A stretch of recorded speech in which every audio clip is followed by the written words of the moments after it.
let's talk about ribosomes, which is what we left off talking about on Friday. Remember, those are the tiny little structures inside our cells that are described as the site of protein synthesis. Once again, protein synthesis just means protein creation, building, whatever you want to call them.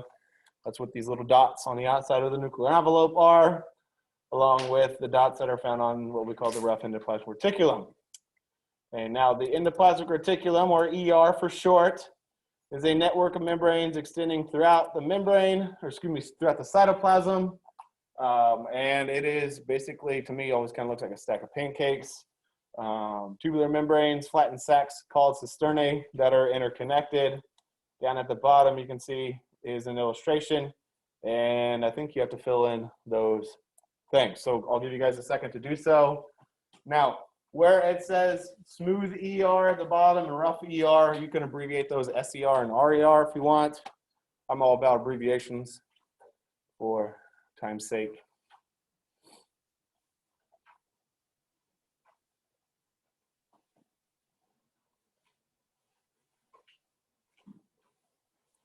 And you can kind of see the double membrane setup like what we saw with the nuclear envelope, which you can see is actually visible in this picture there. Kind of top right of the picture. The nuclear envelope, remember, was a double membrane that surrounds the nucleus. Okay, we kind of see these stacks of membranes directly surrounding that. That's kind of a double membrane setup. The inside of those membranes is a space, okay, called a lumen. We looked to learn the word lumen the other day, means hollow area. Okay, we see the same setup down here with the smooth endoplasmic reticulum. Just looks a little bit different, and I'll talk about the difference between RER and SER here in a second. Okay, and when I say just a second, how about we do it right now? The RER, rough endoplasmic reticulum, appears rough because it's loaded or studded with those ribosomes that we learned about the other day, the ribosomes that create our proteins. And so the overall function of the rough ER is to synthesize proteins. Okay. Those proteins that are formed here, if I zoom in tremendously at this picture, collect inside of those areas on the inside. Okay, you see those kind of little tiny little almost grayish blue dots in there. Okay, those will be newly made proteins. Okay, what takes place is kind of cool. So the proteins get made here, and then what happens, and you can kind of see it starting to happen right here, is the membrane folds in on itself and a little bubble pops off. Okay, so it's a little vesicle, as we call them, and that carries that protein that's been freshly made away from the RER to the organelle that we'll talk about on the next page. Okay. Down here at the bottom of our picture, we see the smooth endoplasmic reticulum has no ribosomes, and as it states here, thus has no role in protein synthesis. Instead, it makes a lot of our fats. Okay, synthesizes fatty acids, which are obviously fats, steroid hormones. Steroids are a form of fat, and cholesterol, which is also a form of fat. SCR also is responsible for inactivating and detoxifying potentially harmful substances, things like drugs and alcohol, pesticides, carcinogens, which is just a fancy word for things that can cause cancer. Okay, specifically, that's the SCR that's found in our liver cells. Okay, which is where we do a lot of the detoxification of things like that. Other things, it's involved in carbohydrate metabolism, calcium storage, which is really important when we talk about muscles. We'll learn that we actually give it a special name in our muscle cells instead of calling it the smooth endoplasmic reticulum. Called the sarcoplasmic reticulum. It's the same organelle, just has a different name, and probably just to confuse anatomy students, I guess. But it's going to be triggered to release that calcium that it stores, which enables our muscles to contract. So very, very important in muscle contractions in our muscle cells. Okay. Obviously, since you had to label this picture, it's something that would be fair game for the exam. So make sure you know it, along with the information that we just covered. Okay, our next organelle, I usually just call it the Golgi for simplicity's sakes. You'll see it listed many different ways. Golgi complex, which is what you're writing in. Golgi body, Golgi apparatus, all the same thing. is another stack of membranes that kind of looks like a stack of pancakes. Looks like there's one other blank to fill in here. I'll let you do that.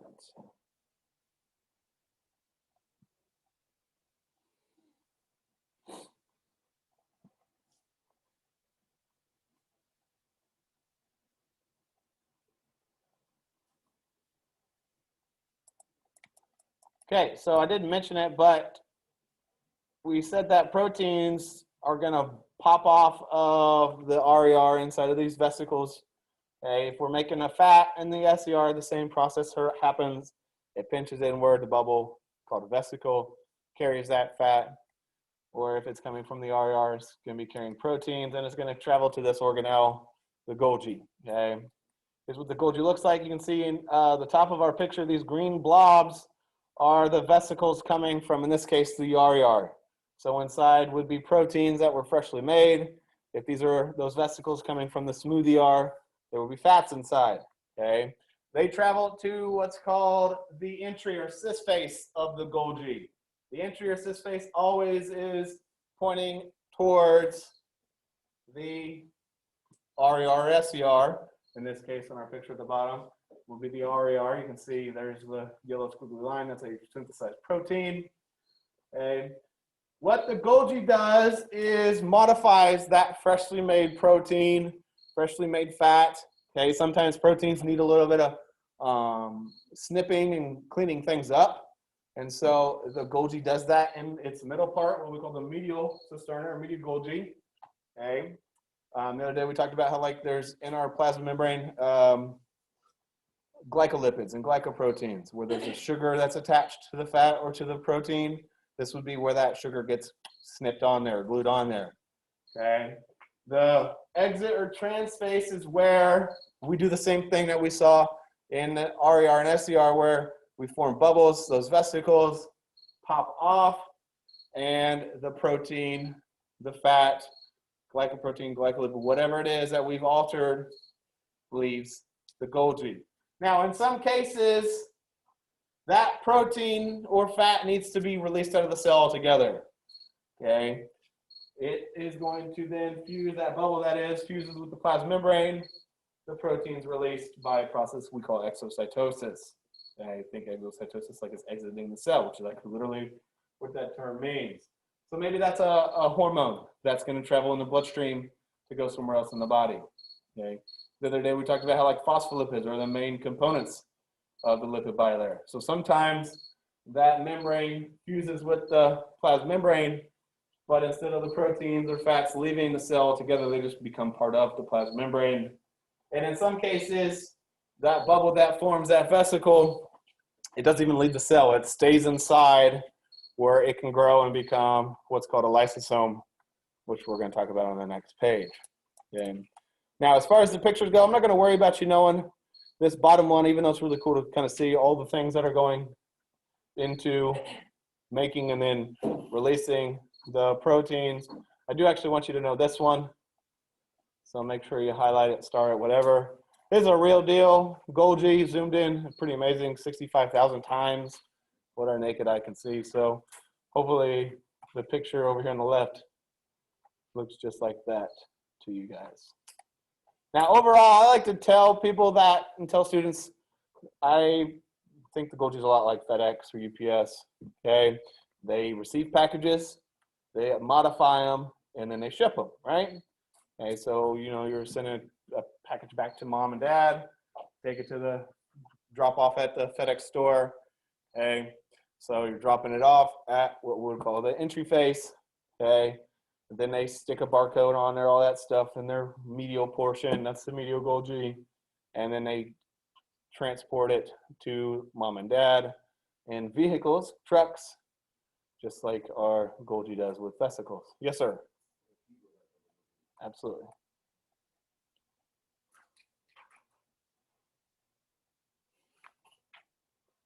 So that phrase there, the sentence, key function, Golgi complex, package different molecules together that can be used elsewhere in the cell or body. All good? All right, let's talk about these lysosomes that I was just mentioning.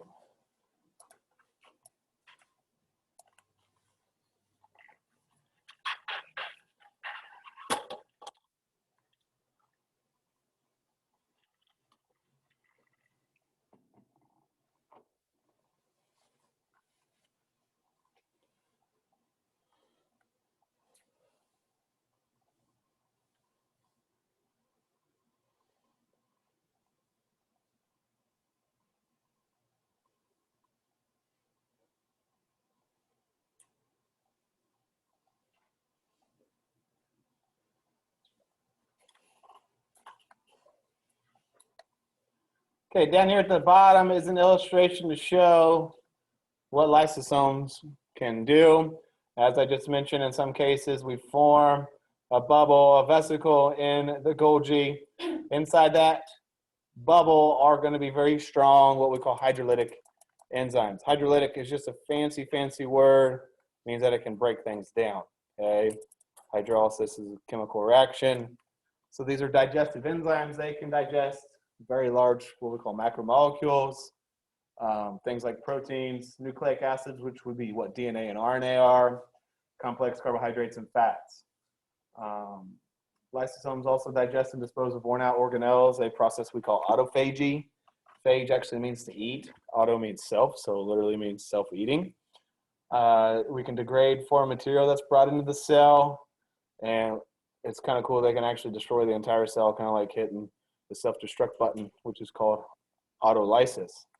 What happens is, in some cases, like our cells, like basically swallow something, bring it in through what we call endocytosis, which was the opposite of exocytosis we saw. That lysosome then fuses with it. You can see they become one bubble, and then those enzymes can digest whatever was inside. This is how like white blood cells kill bacteria and viruses, that kind of stuff. They engulf them, and then the lysosomes go to town. So it's pretty cool. I like to think of lysosomes like the garbage disposal of your cell. Okay. Peroxisomes look a lot like lysosomes in structure, but they're actually smaller, carry out different function. We find a lot of them in our liver cells. What they do is degrade hydrogen peroxide, which can be very toxic to our body. We do produce hydrogen peroxide through a series of chemical reactions. Naturally, we can't just have it hanging out. So we degrade it thanks to the peroxisomes in our cells. Neutralize free radicals, which are molecules that are very destructive to the body, can cause cancer, among many other things. So peroxisomes help, in that case, prevent cancer. Detoxify certain drugs and damaging substances. So these are the second organelles that detoxify drugs. The other one was the smooth endoplasmic reticulum, and they also decompose fatty acids as well. Last organelles are proteasomes, barrel-shaped structures that destroy unneeded, damaged, or faulty proteins by essentially cutting them into smaller parts. So nothing much, really. That's about the gist of what's in your textbook about proteasomes. I'll be honest, when I was in school learning NEMI Phys stuff, biology, I don't remember learning about proteasomes ever once. Just not a lot of information about them, so nothing too crazy. As far as the picture goes, I'm not going to worry about you identifying anything. It was just to show how those lysosomes work.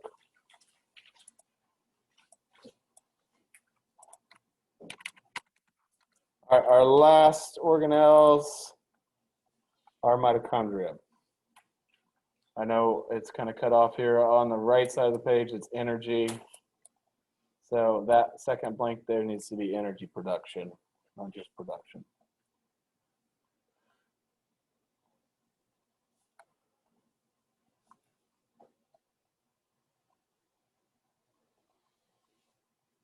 Now the word mitochondria is actually the plural form. Mitochondrion is the singular form. But a lot of times I'll just, even when I'm talking about one, call it mitochondria. So technically I'm not being correct, but.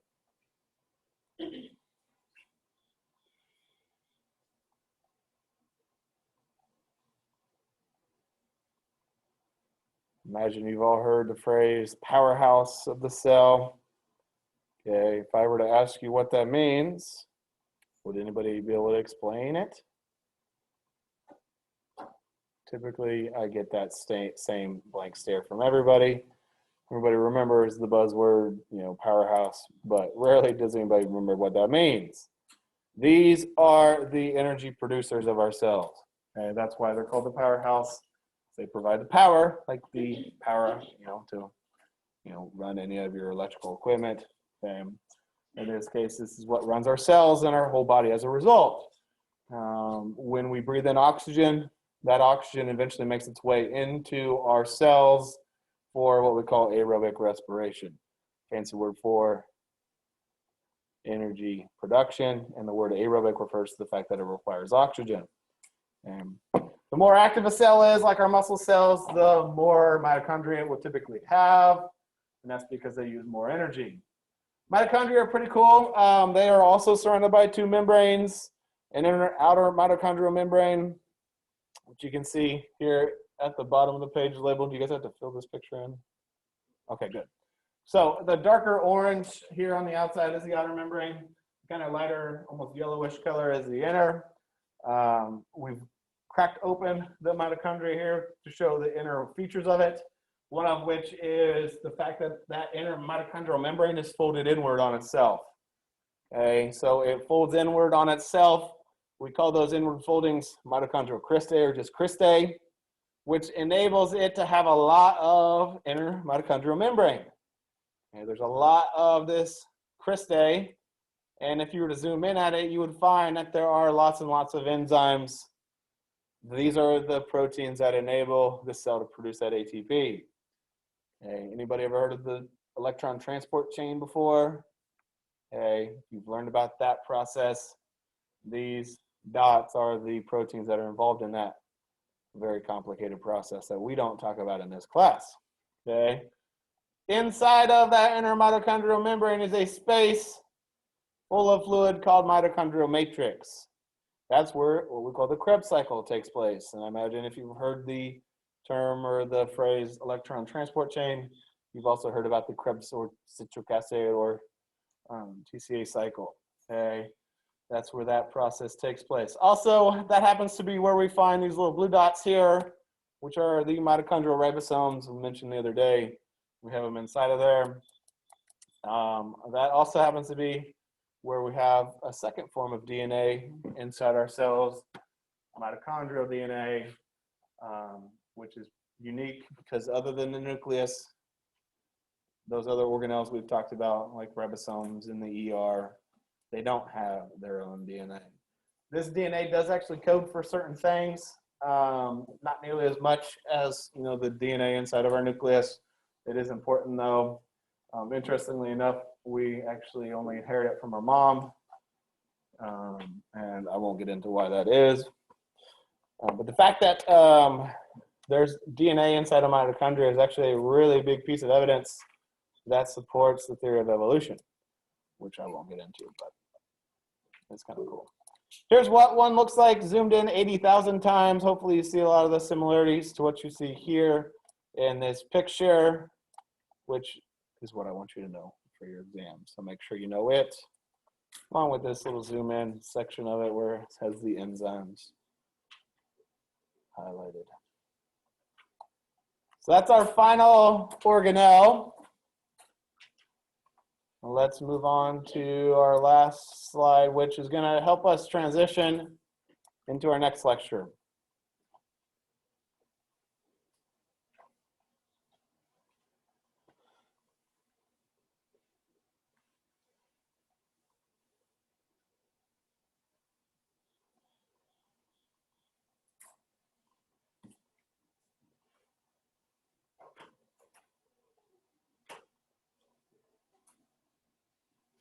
All right, let's talk cell diversity. Body of an average human adult is composed of nearly 100 trillion cells. Like I said, it's very amazing. We all began our life as a single cell when that egg and sperm unite. Okay. Of those 100 trillion cells or so, there's about 200 different types of cells. Okay. And so 200 is a pretty good number. I mean, it's obviously not 100 trillion. But there's at least 100 or so different types of cells. And these cells are all going to vary in some similar or some big ways, not similar, but big ways. Okay, size and shape are two ways that cells are very different. Okay, large cells can have a diameter, in this case, a single oocyte, 140 microns, which is actually barely visible to the naked eye. Whereas on the opposite end of the spectrum, your red blood cells, very tiny cells, are only 8 microns. So that's a pretty big difference in size. They also vary in their shapes, which you can see very much so here at the bottom. They may be round, oval, flat, cube-shaped, cone-shaped, elongated, star-shaped, cylindrical, or dish-shaped. But what's important is their shape affects how they function, okay, which is a theme not only for this lecture and with cells, but throughout the entirety of this class. The way that our organs and tissues and everything are built is to affect how it works. Okay, so there's that dynamic that exists between structure and function, or anatomy and physiology, as we've mentioned.